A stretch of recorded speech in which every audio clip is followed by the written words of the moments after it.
Today's guest is a thinking partner for owners and founders. She's run businesses, led national teams, and now helps people unlock the weird wisdom hiding in plain sight within businesses. We already know the ultimate answer is 42, and today we're going to find out from Trish Goodfield what the ultimate question we should be asking in our business is.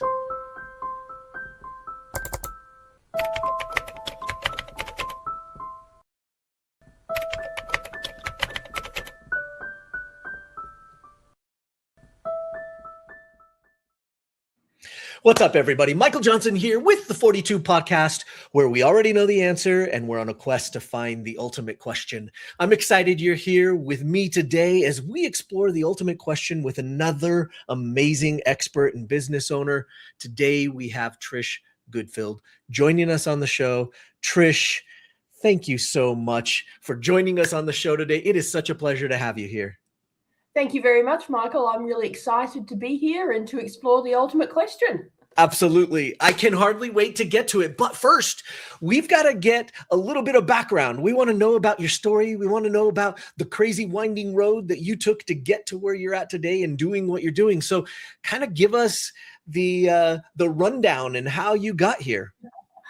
Well, like you said, crazy winding road. I might start with when I was first told I was weird, because it kind of led me to where I am now.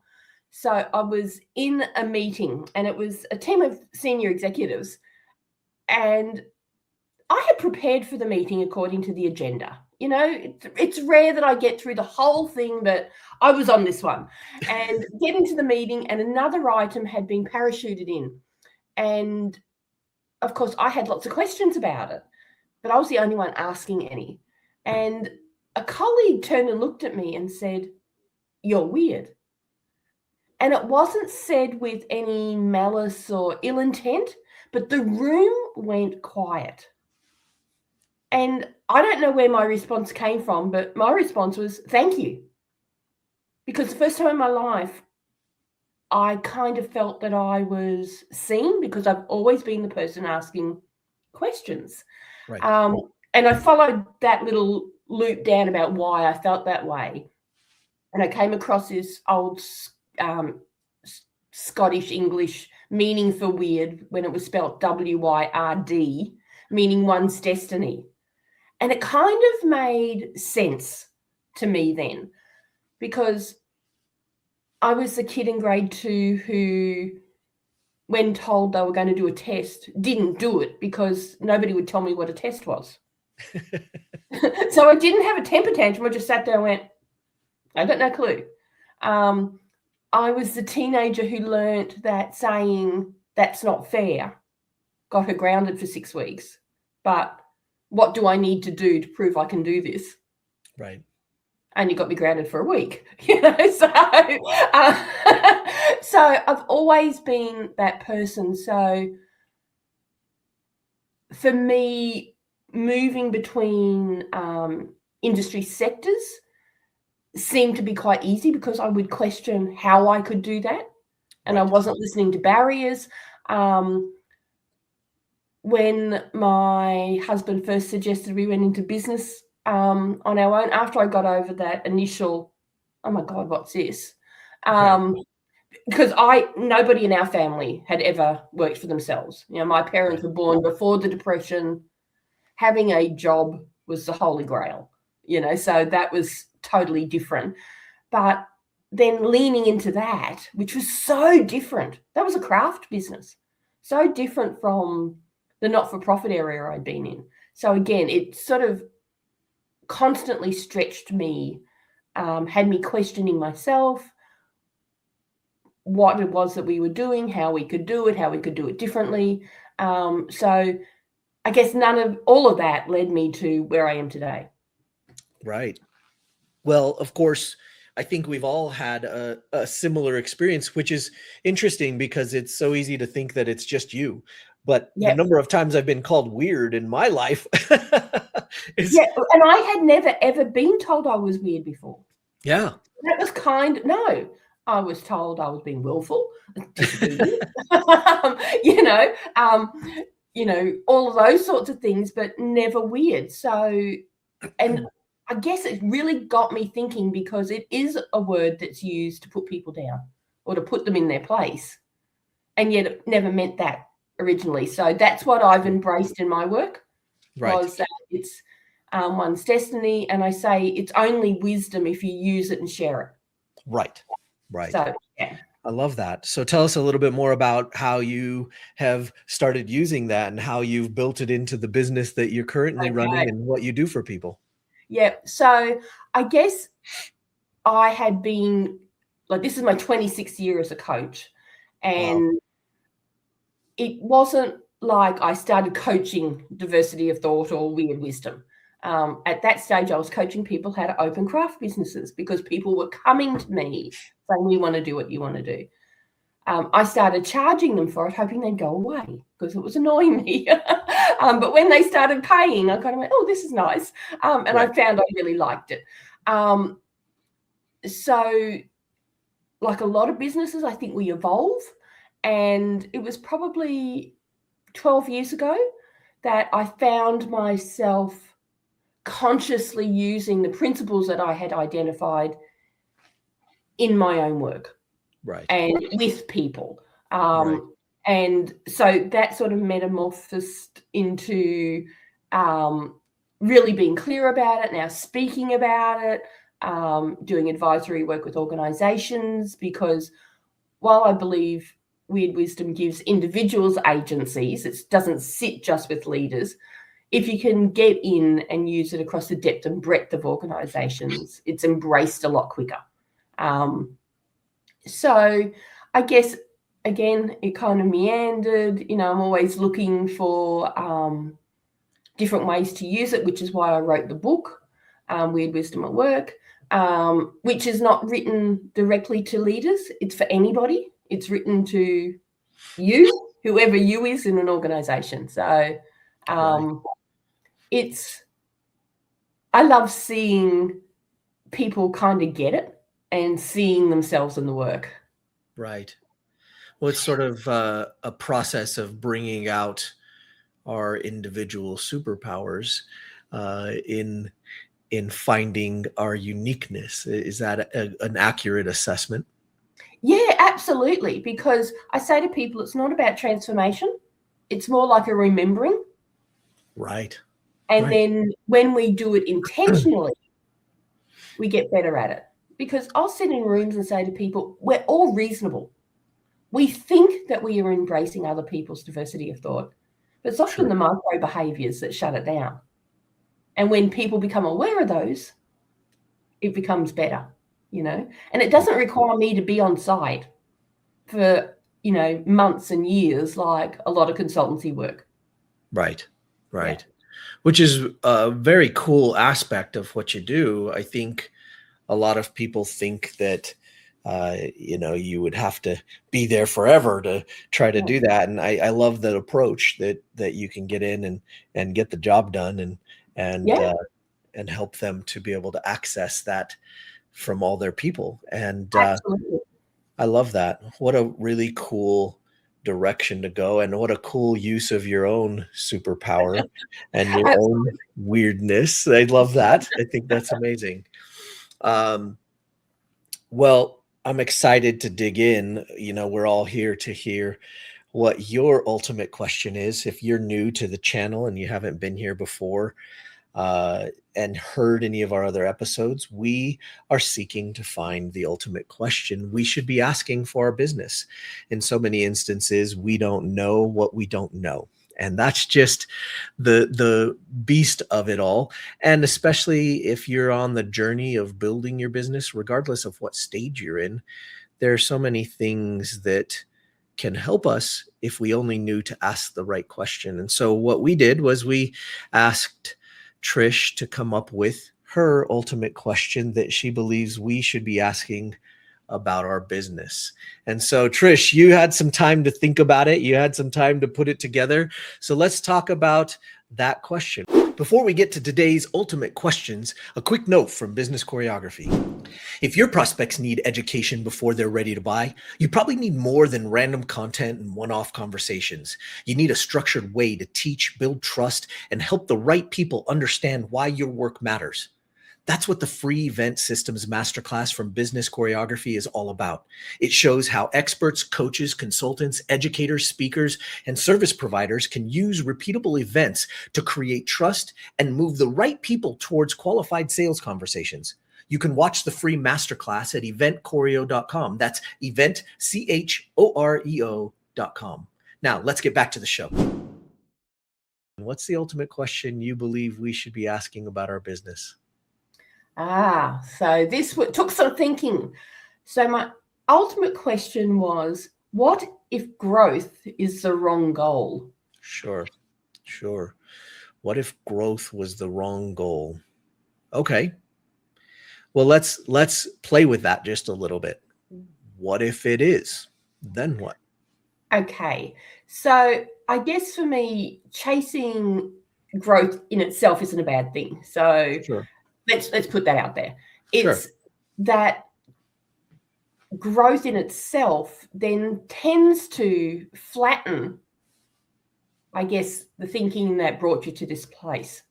So I'm assuming that a lot of your listeners are business owners who started the businesses themselves, probably from the ground up, when there was maybe one or two people. So in that space, they had a lot of opportunity to ask what if questions, how questions, what's possible. They were excited. They just wanted to make sure that whatever they were putting out into the world, they were sharing and maybe paying the bills and keeping the lights on. That was the kind of thing that went along. As businesses grow and you bring more people in, what happens is then you start chasing dashboard metrics, things that are easy to measure. And then all of that diversity of thought, the different thinking, I guess the culture, all of that starts to change. Right. And we chasing that goal, we don't stop and think about that.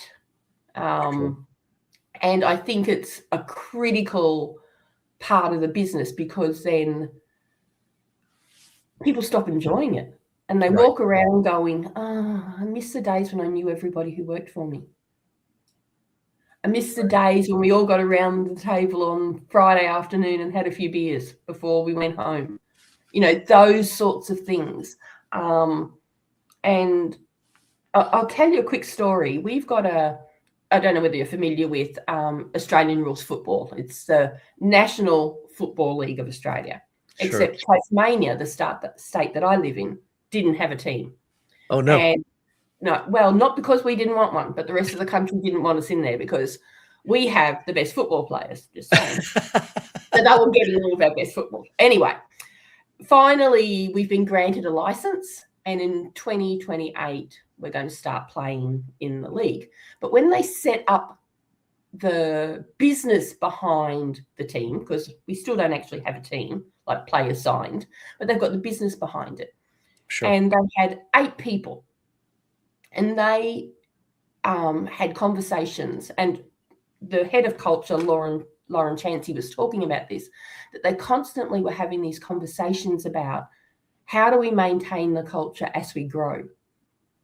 And they noticed even when they went from 8 to 27, when people no longer could just walk in the door and plonk down on the seat and talk to the CEO like they had been, that there was a shift. So I guess when we're growing, we're focusing on those numbers, and they may not always be necessarily dollars. They may be how many sites, how many sales or whatever. We forget about those resources that got us to where we are right now. Right. It's easy to do. Yeah. And easy to have to hit the growth numbers, especially for those companies that are a little bigger and maybe have some investors or a board that are absolutely asking for the KPIs and the metrics to prove that their investment is being well taken care of. Yes, So exactly. it's real easy to go after growth, and I've seen that as well. I've seen a direct connection in so many businesses to getting back to the roots of the business and getting back to the things that helped it to get to where it was. And I know a lot of people say, hey, you know what got you here won't get you there. Yeah, And we yeah. know that, and that's a very common term, but in many instances, the look back at what was your foundation and what you were about and what the core roots of your belief systems. It's amazing how many times companies get to a position where they realize they were just going after growth and they forgot about their people. And whether that be their people internally or whether that be their people externally, their clients and customers, or their actual frontline workers and the people that are doing the stuff in the trenches, so to speak. And that changes a lot. I know that one company I went into, and we did a massive overhaul on their culture, and it was a big deal, and it was a little hard, but Mhm. it once everybody bought in and got on board, it made a massive difference in the overall whole of what we were doing. And might I add, there were a lot in that C-suite structure as I was changing the culture for what and how they went about business every day that really thought I was weird. They Oh, really well, thought that good job then. yeah, yes, it must have been good, right? But they really thought that the things that we were doing and implementing were weird, because we took a very different approach to serving our customers, and it started with us serving our workers, our team. We served them first, and as we served them first and made the team feel like they were truly valuable and truly important to us, and that because customers come and go, and I mean this in the nicest of way, but they do. They come and go, and the team stays there forever. And when we started treating them and we got the culture in place and intact to treat them like they were going to be the ones that remained, all of a sudden it allowed them to feel like they were part of the family. They were part of something bigger, and they understood that we understood that customers would come and go. And while we had a huge value in taking care of our customers and making sure that they were fulfilled and got what they wanted, we also knew that we had to be able to sustain over Yeah. time. And in order to do that, our people had to become a first line importance for us. So I think that kind of lines up with what you're talking about, and understanding where they go. Do you agree? Oh, absolutely. And I think you raised a couple of interesting points along the way there, which was about the discomfort. So, don't get me wrong, growth is important, but it's a harmony in the contradiction between the two, and being able to hold those both lightly instead of trying to resolve it, I think is it. Right. And that's harmony and contradiction is the third principle of weird wisdom. So that's one point that I think that I wanted people to get from what you were saying. And Yeah. the other thing that you were talking about which was, getting the frontline workers on board is so critical, because often initiatives are top down. Right. And I will often work from the bottom up and the top down and meet in the middle. And I find that if I do that, then I don't actually need to ever train the middle managers. Right. And they're critical in a business, but they've kind of got it by osmosis, if that makes sense. Sure. Like my training might be light touch with them rather than guiding, if that makes sense. Because Sure. when I start talking about it, they go, oh, well, that's why so-and-so's doing this, or that's why that's happening. But I think the critical thing for me, and I've been talking about this a lot, is remembering that in organizations, it's not a collective, it's a collection of individuals. So we get into the habit of talking about the executives, the C-suite, the leaders, the shop floor workers, whatever it might be, instead of talking about Jane in finance said, or, Max in whatever. Or even if you don't know their name, one of the workers, in the picking and packing warehouse mentioned to me the other day. So it's not the pickers and packers said and made it this whole group. Even that can change the way everybody starts to think about, as you said, the people that work for you. Yeah, absolutely. Well, you also had some time to prepare another ultimate question. And we like this one because it's super philosophical and we get to dig in a little bit to the guts of life. And so we asked you to prepare what you believe the ultimate question we should be asking in our life is. So we had one for business, one for life now. And I'm excited to hear what your question is. So what did you come up with? My ultimate question is, what is H5? What is H5? Well, let me ask you, if there's 5 H's, I'm pretty sure that you will know the first 3 if you have a quick think about it. So if I prompt you with hand. Probably health. Oh, okay. That's the 4th one. Well done, you. So you are with it. All right. Probably maybe happiness. No. Oh, no. Okay. So the first 3 are head, hand, heart, which most people get.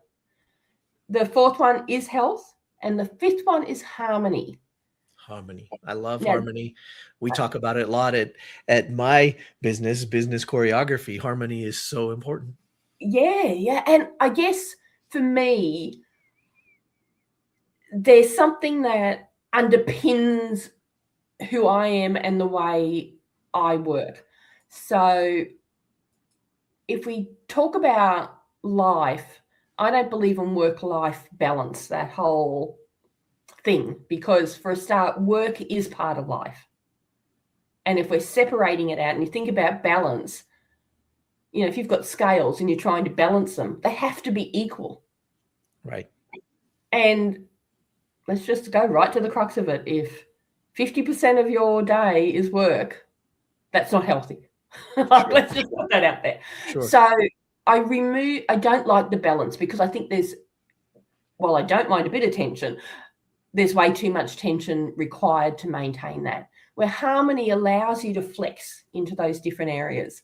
So there may be times that you need to do more head work than hand work, but over time that will balance out, and you will be better for it, and so will everybody around you. Right. Not just at work, not just in your businesses, but just everywhere in life. So, trying to maintain a stable level of health, I think, is really important.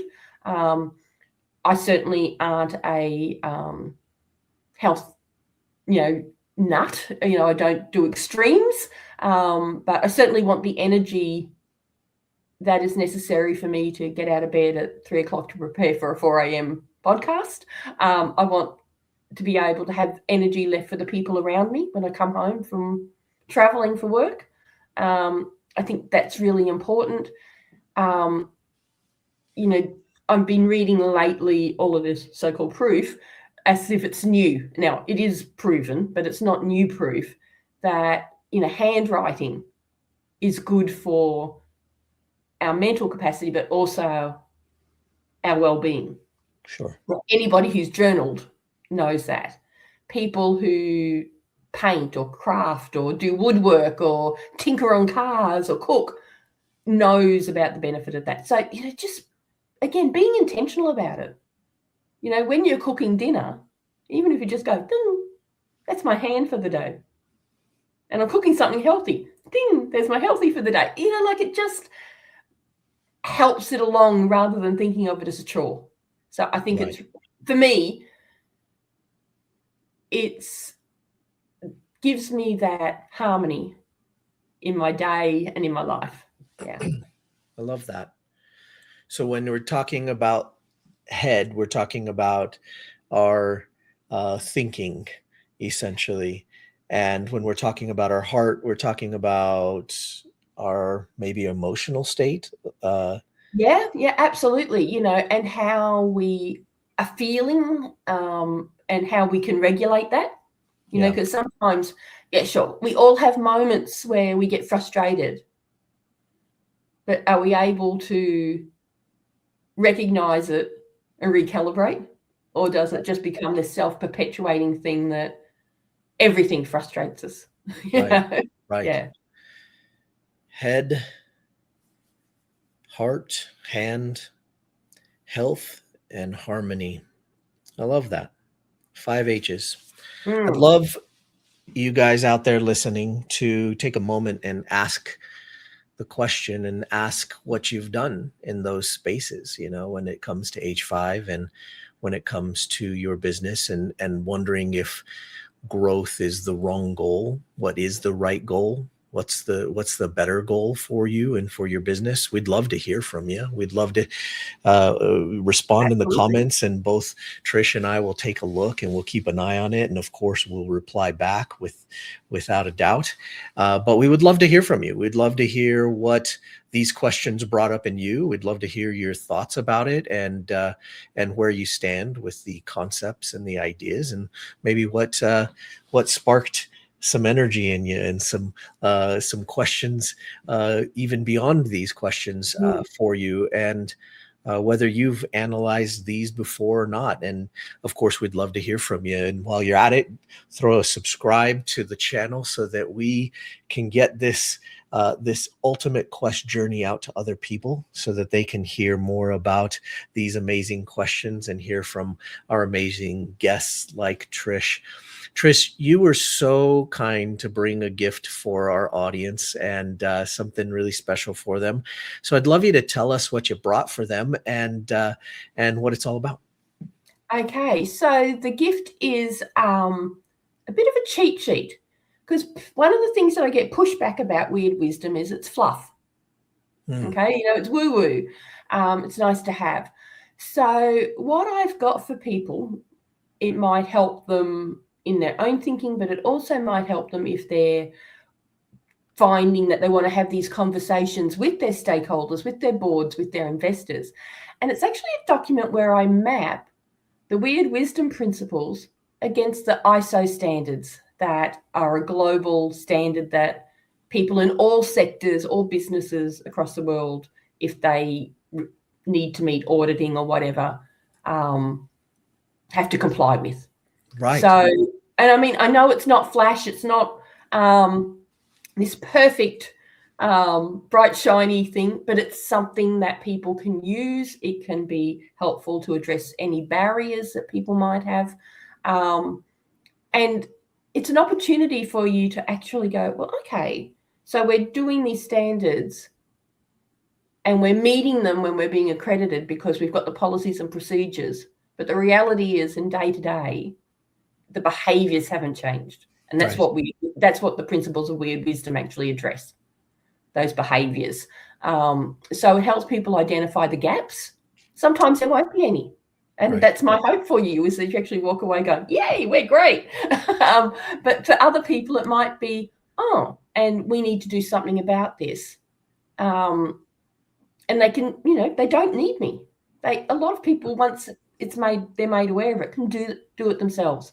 But it grounds it in what they already know and what they're already working in. And it gives them a starting.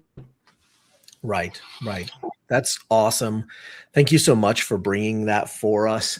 And of course, we'll put the link for you guys to get it in the description below, along with any ways to connect to Trish. We hope you do so. Go get this beautiful gift that she's bringing to you and utilize it, because this is a shortcut on your journey. This is one less winding road you have to take as you continue to move forward towards accomplishing your goals, whatever those might be. Trish, thank you so much for bringing your EEI to us on the show. We call that your experience, your expertise, and your insight. And I am so grateful to have you here and sharing your journey, sharing your wisdom. And it has been such a pleasure to have you here on the show. So thank you so much for joining us. Until next time, everyone, we already know 42 is the answer. Keep searching for the ultimate question. And remember, don't panic. We'll see you next time. Take care. Bye.